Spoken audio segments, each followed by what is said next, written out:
So we've now got a great idea of how React works, and it's time to move on to Redux.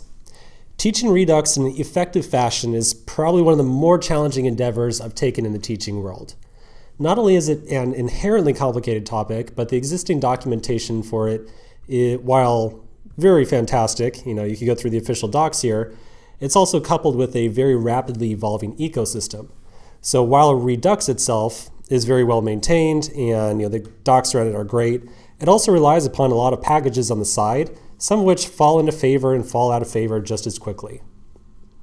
If you've done any research into Redux, you may have also realized that Redux is just the beginning of the road. On top of Redux, you have Webpack, Redux Router, React Router, Redux Promise, Redux Thunk, hot reloading, and a whole host of other technologies just to get started. Then, as an extra hurdle, you get ES6 syntax thrown in as well. So I view my job in this course as to not only unravel the mystery that is Redux, but to also address some of the parts of the ecosystem as well, to give you a more solid understanding of what package does what.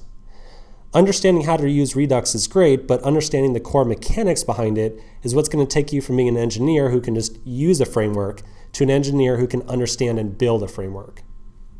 To accomplish this, the early parts of this section, or really the rest of this course, is divided into a couple different sections. So the first thing we're going to do, starting in the next section, is a description of what Redux is and what it does for us. So we won't be going through the official docs too much, but we're going to talk about a couple different diagrams, a couple different applications, talk about what Redux really does for us. Some of this is going to seem off topic, but the goal is to make sure that you have a solid understanding of how to model some applications using Redux in general. The next thing we're going to start on is a sample application with a head start. That is, we're going to build a tiny application on top of the existing boilerplate package that we already used. The intent there is to make sure that you have a solid understanding of what Redux does for us and what its purpose is. So coming sections are going to be a pretty rough journey, but my goal is to make it as clear and understandable as possible.